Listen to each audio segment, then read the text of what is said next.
H in breathe stands for healthy relationships. We know that even young children have friendships that can demonstrate healthy relationships. Oftentimes when we start talking about relationships in teens, adults who work with teens or have teens close in their life might think, oh, so-and-so that I know, they're not dating, they're not interested in anything like that. I don't have to worry about that, and I can snooze during this section. We know that that's not the truth, because healthy relationships exist through every relationship that a teen has. Their relationship with their siblings, their parents, their friends, their teachers, their classmates, people that they are in extracurriculars with. The list goes on and on. Even from a young age, children are taught what a healthy friendship looks like. Things like sharing, things like not name calling, all of those type of things. And those, a lot of them really translate to romantic relationships, which we know not every teen will get into a romantic relationship, but the vast majority of people will experience that during their teenage years. Either some romantic feelings towards somebody else, or they will find themselves in a romantic relationship of some type.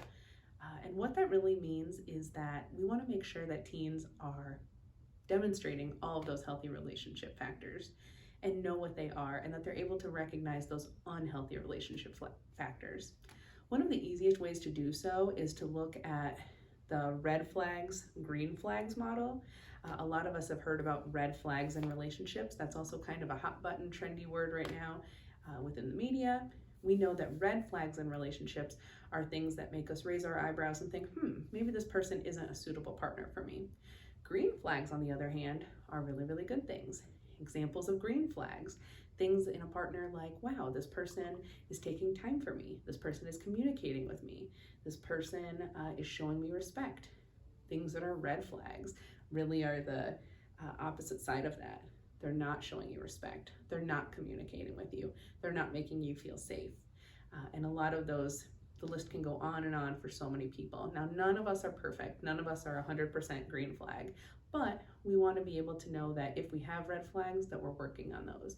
And we want teens to feel the same way. We want teens to know that relationships that are healthy and that are successful have a whole lot more of those green flags. So a lot of times we'll get questions from teens such as, is my relationship going to work? Or is my relationship healthy if, and then they'll name something that we could sometimes put in a green flag or red flag category.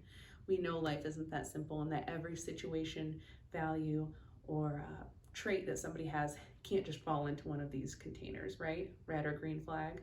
We know that it's a lot more complicated, but we really want to model to teens that healthy relationships look the same throughout the lifespan.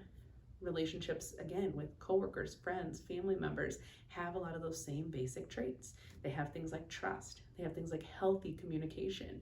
And we can even break down what that means. Healthy communication is communication that is open, that there is space created for people to be honest without fear of negative repercussion. All of these things that take place are things that can help teens form their opinions of what a healthy relationship is. When teens have that basis of knowing what a healthy relationship is, and they have that respect for self of knowing that they deserve a healthy relationship, they're much more likely to avoid getting into a relationship that we would call unhealthy.